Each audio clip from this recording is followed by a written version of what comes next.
Hello friends, welcome. If we've met before, it's great to see you again, and if not, hi, my name is Taylor, and welcome to Taylor's Table Talk, because there is indeed a table here. Today we are continuing our rewatch of Our Flag Means Death with episode 4. As I have with the past few videos, I do want to again bring attention to the fact that the writer's strike is still going on right now.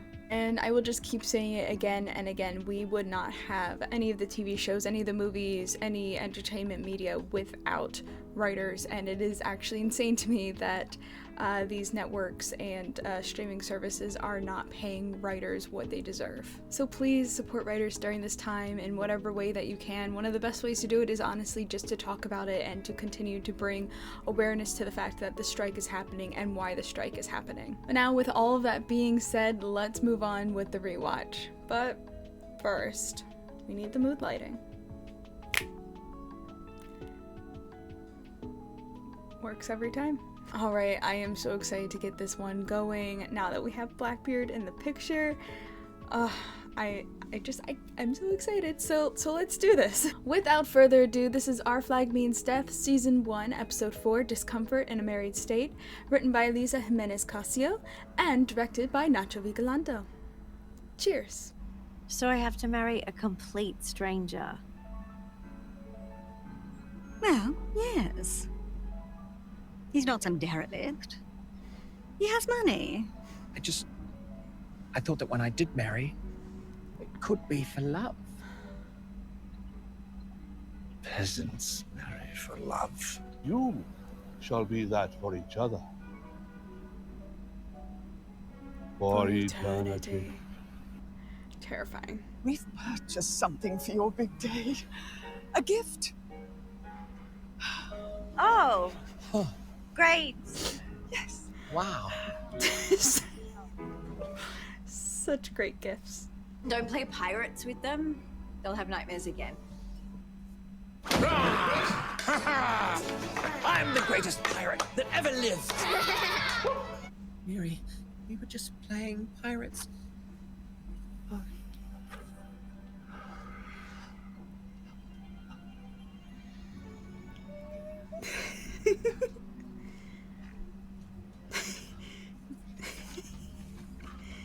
It's like interesting. Very interesting. Now we really should discuss the plan of action. Easy. Look out there. Those clouds. Do they look like frankfurters to you? They look like clouds, boss. Can we just focus on the... Yes, they look like clouds because they are indeed clouds. But if you just put some fucking imagination into it, man. I suppose they look like sausages. Frankfurters, yes. Exactly. Oh my god.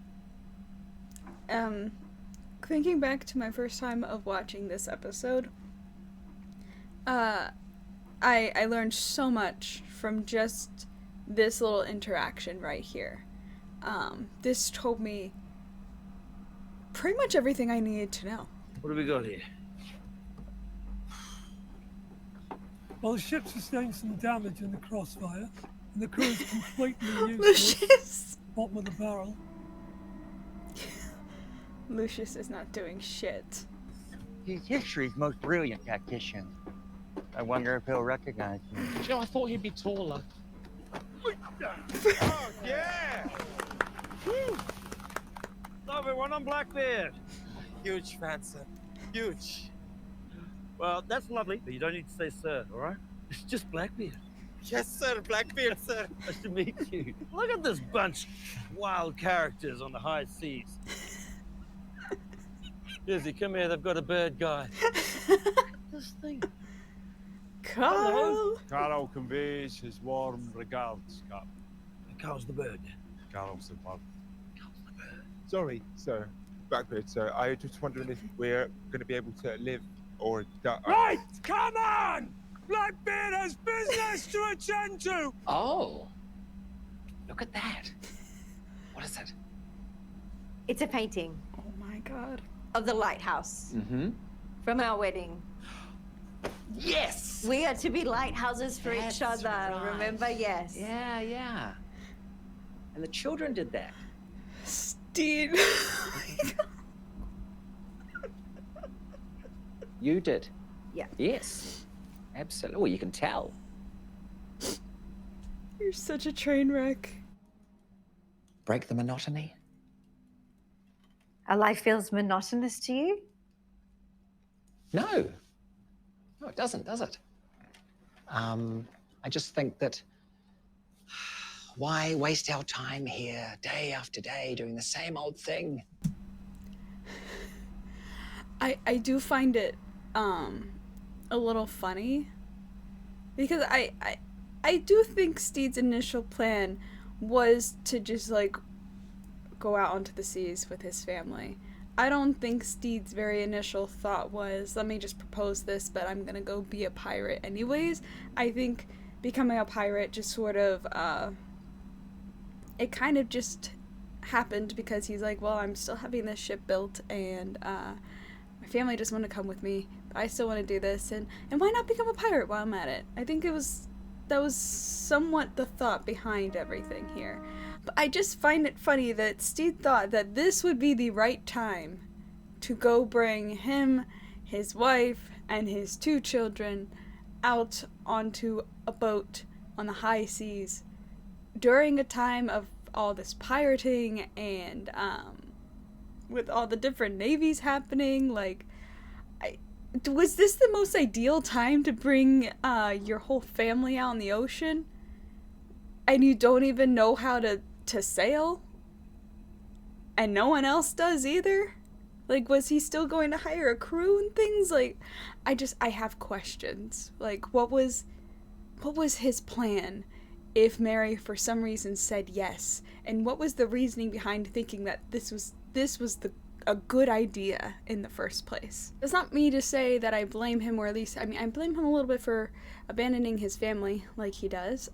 However, I don't blame him himself going out and doing it because, you know, that's him making his own life choices. I find this funny that he thought this particular idea was a good idea in the first place. You know, I hate the ocean. I said so just the other day. What? When?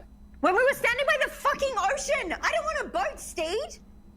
And I don't hate our lives. At least not so much that I would want to do this. I'll get it stopped. Get what stopped? I mean... Get what stopped? Nothing. You're not having this built, are you? No. No, this is just an idea. This is it. I'm sorry. That's it. This place is amazing. You see, look at this ship. And that, it's a teeny tiny version of this ship. Yeah, it appears so, yeah. I love that. Oh, I love the quick little turnaround that happens there and the parallels of those scenes of, like, Mary just, you know, being, not so much hating the model. I mean, she's like, why are you giving this to me as a gift? But moreover, the proposal that happens from that very thing. But seeing Ed just get so excited over these things that Steed has, like getting excited over the model and being like, look at the teeny tiny version of the ship, like how amazing is that? And him just getting so excited of like all of Steed's like little things, and even though they haven't even met at this point, he's already embracing Steed for who he is in many ways. And I love it. I love it. I just love it. And then what? Then we fucking execute the plan, then we get another plan, then what do? We execute that, and so on and so on, again and again and again and again. It's also fucking boring! I'm bored out of my skull, man. Is this all there is? I shouldn't be bored. I'm fucking Blackbeard. Well, as bored as you might be, if you don't make a decision soon, we're gonna fucking die. Ooh, now there's an idea. I haven't done that yet. I haven't died yet, have I? Maybe we just try that. Is he's like, what the fuck is that even supposed to mean? Dude. Yeah, because that makes sense. We're thinking they're gonna kill us, yeah? Oh, whatever with them. Look at us. Oh. I love them all. ¿Qué te pasa? ¿Ah? You've been looking at me all day. So this whole time, you were a woman? Yeah, I guess. I don't know. And you're not a mute? No, I'm not a mute. I did not see that coming. At all. These wee black dots look a bit Spanish to me. What do you think? Aye. I love the team up of these two. Not that they really have a team up or anything, but you know. They just work well together, I think. Okay, Steve, I really hope you're not dead because things have taken a sorry, didn't mean to bother you. No bother. Tell me, can you count? Yeah, yes. Backwards. Lucius is just like, what did I walk in on? I've misread the vibes, I think. I want you to start now. 60, 59, 58, 57. Good, keep going. Come find me when you're done. 52, 53, 50. When he fucks up there, it says 52, 53. I love it. I know you're unhappy. I'm unhappy too. I'm not unhappy. No? Sometimes I think I've heard you crying. I know we never would have chosen each other, not in a million years, but all we have is this one life. We have to try, don't we? Otherwise, what's the point? I really do think Steed took that and ran with it and said, I'm not going to really apply this to us as a couple, but moreover to just me and my life. You know, when I say this knowing like how this season ends and where Steed and Mary's relationship goes, because like at the end of the day, obviously their relationship was not working and never was going to work, but it's times like this where I find it so funny because I'm like, Steed, you did just abandon your family. And I think Mary's words really kind of helped him there, being like, oh yeah, I do only have this one life, don't I? Well, if she's saying that, I really should just get out of here now, shouldn't I?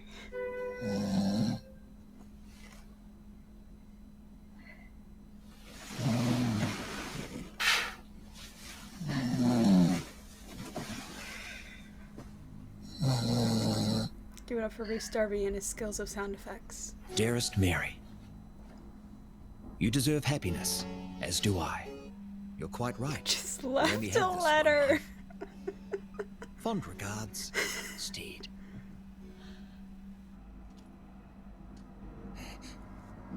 Hey. That was a close call, wasn't it? They saw pretty stabbed up there by some Spaniards. My crew!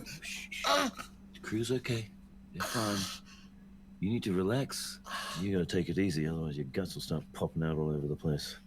Do you work for Blackbeard?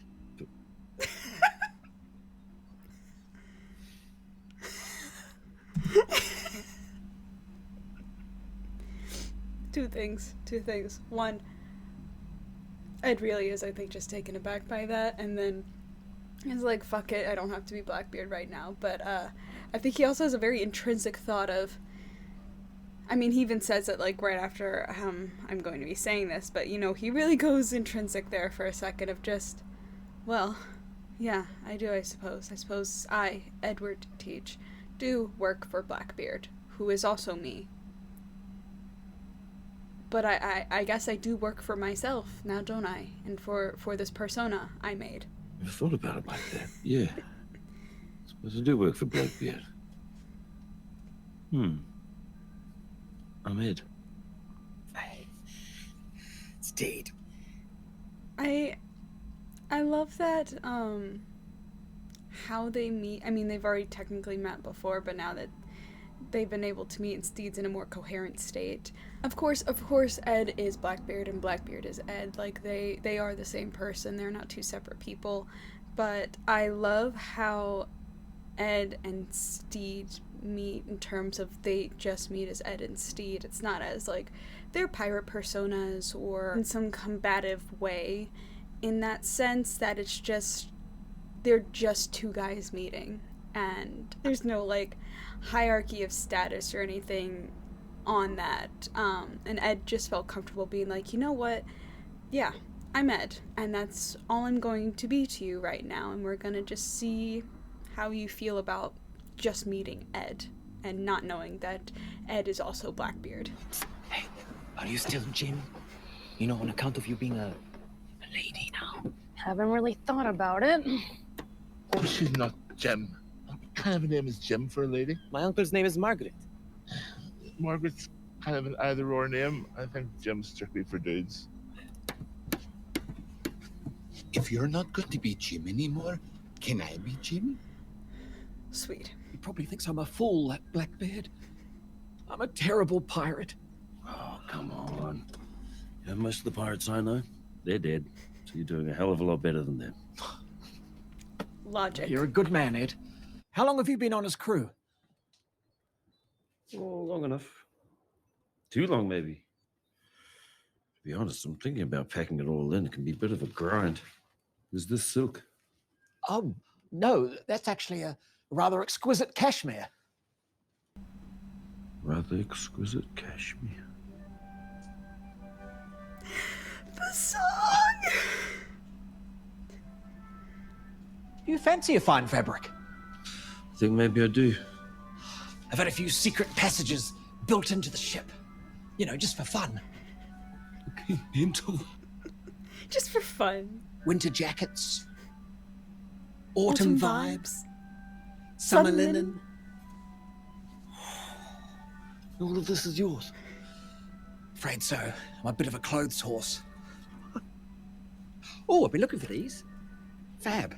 They're both just so comfortable with each other so immediately, and I think that it just attributes to both of them in terms of like neither is being judgmental of the other one, and Steed immediately feels comfortable with Ed in terms of just being like, okay, well, maybe you would like this very specific thing where I have a extra closet with all these nice fabrics on it that no one knows about except for me, because I don't want to share it with other people, but I want to share it with you because you also seem to fancy a fine fabric. Edward, you in here? We don't have all day. Is that Blackbeard? Hmm? No, I'm Blackbeard. Steed's realization. Are you a mermaid? I told you. I'm not a mermaid. Right. Okay. No, but the way you said that was definitely kind of mermaid. I heard it. Yeah. I'm not a fucking mermaid. Hey. I'm only gonna say this once. Once is fine. Mm-hmm. So listen up. Yeah. I've been on this ship for weeks now, and we haven't crashed. You all know me as Jim. See? Yeah, good old Jim. So just keep calling me Jim. Nothing's changed. Except I don't have the beard. My nose is different. And I can speak now. Yes. Anyone got a problem with that? No, certainly not. It makes sense. Always liked Jim. Yeah, good go, you know. Yeah. I just appreciate so much the fact that they did not make Jim this, suddenly an educator role, or in terms of like having to explain, well, this is why I want to be called Jim, or why I want these pronouns to be used, or so on and so forth. Like, it was just simply, we're gonna lay down the rules. This is how I want to be called. That is it. Does anyone have any problems with that? And immediately the whole crew is like, you know what? No problem here. And they just get it, and they just accept Jim for Jim. It's so refreshing to see in TV. It really is. And this is my pride and joy. You've read all of these? Many times. These are just my favorites. Oh, here's one you might appreciate. Again, it's all the parallels that we get of how other people have interacted with Steed and their relationships with Steed and everything, and how it's usually he gets negative responses from a lot of his things. And just seeing Ed again embrace him and be just so surprised and so fascinated by Steed, and not being judgmental. Like, Steed showing Ed the library, and Ed just being like, this is amazing. Versus like a few episodes ago where it's just Chauncey being like, well, this is absolutely ridiculous. This is the dumbest thing you could ever do. Meanwhile, we have the greatest pirate to ever pirate, and he's just like, fascinating. This is great. Why have I never thought of this before? There's 1, 2, 9 guns all over him. 9 guns? It's too... I have 1 gun and 1 knife. Just like everyone else. You ever feel trapped? Like you're just treading water, waiting to drown? Yes, I very much have felt that way. Blackbeard always wins. That's the thing. He can't fail. Have you ever considered retirement? The fuck is that? Oh. Well, it's when you stop working by choice. That's a thing. Retirement. You got it all sussed out, don't you? You know how hard it is to find someone doing something original out here? It's impossible, man. And here you come with your library, and your fancy quarters, and your secret little closet full of frilly shirts and summer linens. You're a fucking lunatic, and I like it. Again, just to say it again, like, it's, you know, all the things that's been pointed out to Steed, like, specifically back in episode 1 with Chauncey, and I think, you know, having this other character being like, you know, you got all these crazy things that, like, probably shouldn't be on a boat, and because you have all these crazy things, you're kind of crazy for doing that, but I like that about you. And I don't think Steed has had that affirmation very often in his life, and that just, I think it really just helps build their relationship from that too. If I could just be like Blackbeard, even just for a moment. Honestly, I would give all of this away. Hey, do you want to do something weird?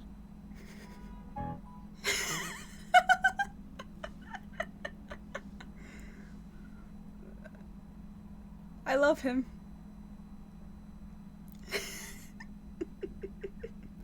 Crew of the Revenge, please put your hands together and welcome your brave captain, Blackbeard. Clap. Hello, everybody! I am the legendary Blackbeard. Hello, everyone! Oh, and this is my new pal, Steed. Well, how do you do? What is even happening right now? I know. When you tasked me with tracking that absolute idiot, I did that, no questions asked. And when we traced him to a Spanish warship, I attacked that ship, losing several of our men, by the way. Kind of the job, they're pirates. Sounds stressful, is he? It is. But I did all that because I was honored to work for the legendary Blackbeard. The most brilliant sailor I had ever met. But now, you're just an insane, unpleasant shell of a man who's merely posing as Blackbeard. That's Blackbeard. Oh. I'm Steed, remember? And when we once again barely eke by to fight another day, I will very willingly offer you this. My fucking resignation, you absolute twat! Excellent delivery. How quickly can we move this vessel? I'm not sure. That's really the crew's thing. How are you stocked for munitions? Ed, do you know this guy? He's a complete asshole. Time's almost up. What are you gonna do? They're on us now. Time for a new idea. Lucius again does not know what he just walked into. It's going to I don't be know. your fault. Time's up. I don't know what to do. Me when I'm asked to make a decision. But wait. You're a genius, Blackbeard.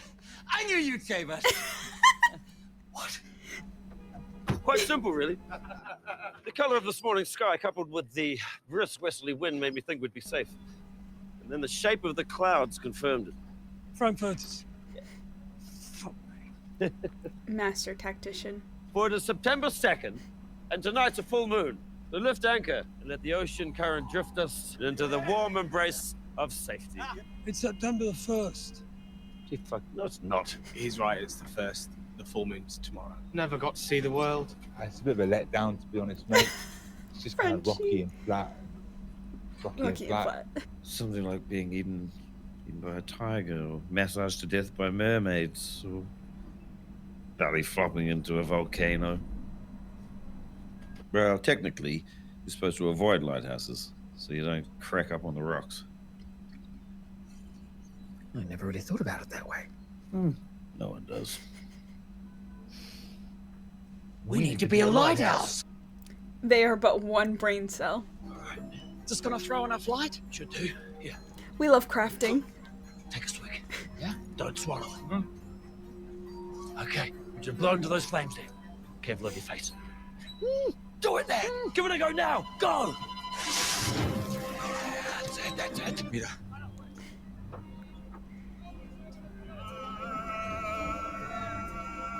No puede ser.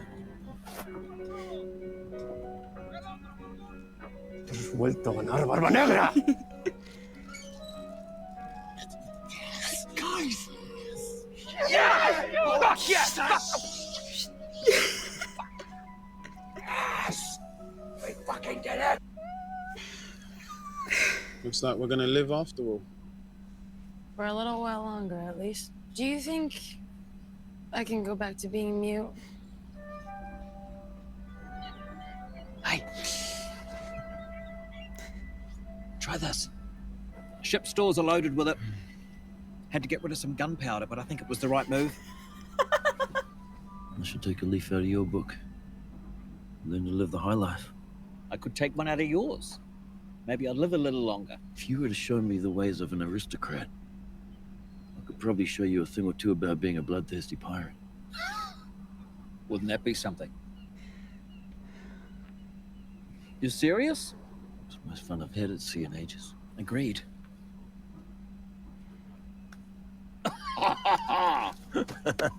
The way that when I first watched this show, I knew everyone was saying it was the gay pirate show, and so I was aware of the possibilities. However, I've been queer baited before by TV shows, and so I think I still had a lot of guards up going into the show, being like, okay, well, I don't want to get too attached to this idea and think, oh, they're really going to do this, and turn out that they don't. So I think it's not until like next episode where it really hits me that like, oh, they're gonna go there, because I remember watching this being like, oh my god, are we, would we, will we? And then the next episode, I believe, really solidifies it for me that I'm like, okay, this is going to happen eventually. But now, of course, watching it again after so many times later, I'm like, it's so obvious. At least it's so. I think Steed is just very oblivious to both Ed in certain respects of like Ed's potential feelings for Steed, but I think Steed's also oblivious to his own feelings, obviously. So it's very funny because it's like you can look at these moments and be like, you know, Ed really likes him, and that like could be anything in terms of I like him as a friend, I like him platonically, I like him in a romantic sense, so on and so forth. Like, obviously it could be a wide genre of what that like could be when you're watching this, but there is just a certain way when Ed looks at Steed that there's just that little like spark there. So dramatic. I don't think you're a shell of a man. Or a twat. Ed and Izzy's relationship is so fascinating because you can just tell that, like, yeah, they've been friends for a very long time, and I am of the belief that Izzy also has some feelings for Blackbeard, and feelings that I don't know if canonically if Ed would reciprocate, or maybe at one point those feelings were there and those feelings changed and evolved. There's so many layers to what that question, how that question could be answered, and I don't want to go too in depth of that right now, at least. But it's amazing just seeing their relationship and how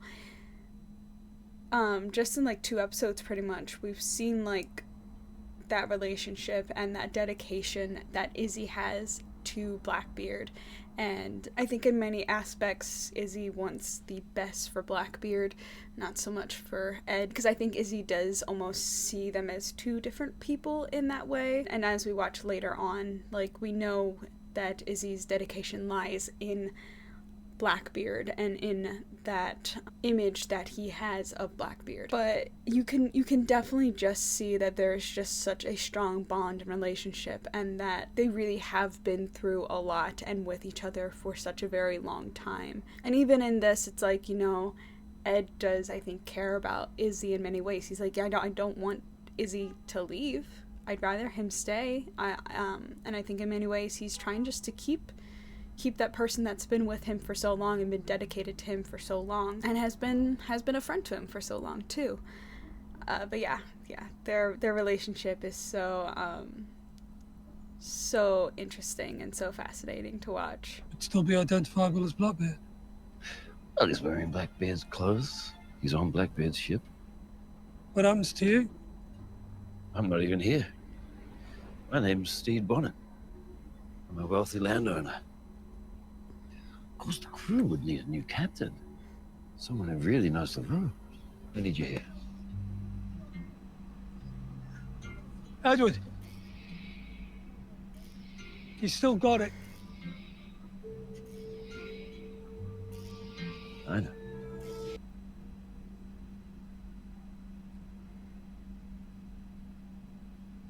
Even that last shot, because like while I was watching that scene, I was really thinking about it, because I was like, I feel like I know the answer to this, but I feel like, again, it's a very, very big question and very broad question with a lot of broad answers that could be correct. So it's one of those questions where it's like, I wish I could ask Taika or like the writers and just be like, what, like, because I don't see this as Ed ever being deceiving to Stede, more in the sense of like, he's not trying to play nice. He genuinely likes Stede and is genuinely fascinated by this guy. But then to have this proposal to Izzy being like, well, we can kill this guy. Let's kill this guy, take his things, pretend to be him, you can become the captain, all these sort of things. And I was like, kind of just like, I really was having a moment where I'm like trying to think it through, and I'm like, does Ed genuinely think he's going to go through with this, or is he just saying this to Izzy to get him to stay around a little bit longer? And maybe in his head he's like, well, let me say this so then he can stick around a little bit longer. Maybe he'll learn to like Stede as well, and not think that we have to kill this guy. I think it's really hard for me to see that Ed wants to propose this idea with any malicious intent. But yeah, it's like, I guess it's a question of like, did Ed at any moment really think he was going to go through with this? Because obviously, as we see this in the 2 episodes later, he doesn't, obviously. But after that moment of when he turns around and has that like more concerned look and like exhausted and like he sighs out and everything, it kind of tells a lot in terms of, I think he immediately regrets even suggesting the idea, because I think he knows he's not going to be able to go through with it, and he knows why he said that to Izzy, and it's just to kind of keep him there because he doesn't want to lose his friend, lose the person that's been with him probably the longest in a long time. But I think there is like almost this moment of regret in there, and moment of, oh God, why did I even suggest this? Like, I may not go through with it, but Izzy might, and if not, will. So I think Ed realizes that he's kind of put himself in a very sticky situation, and as we watch, he kind of tries to avoid that situation for a while too. Alright, and I'm going to wrap this up now, which is, I know, not my usual format. I usually like to give a little bit of my thoughts and feedbacks and some comments and stuff at the end of this, but I have to leave for work in about 5 minutes, so I can't do that this time, and I'm just gonna have to wrap this up a little bit quicker than usual. So of course, don't forget to subscribe and hit the notification bell, and of course, like this video if you liked it. I just love this episode so much. I love these characters, and I just love where this episode sets us up for the next few episodes as well. But again, I wish I could talk more about this, but I will later in my deep dive for episode 4. So keep an eye out for that as well. And that is all. I think I covered all my bases. Oh, also my social medias are there. So if you want, you can also find me on those social medias too. Okay. I think that is it. So have a wonderful day or evening or nighttime, whatever time you are watching this video. And I will see you for the next video, which will be the deep dive. So yeah. All right. Bye. Now the real question is, am I wearing my Team Edward shirt to work?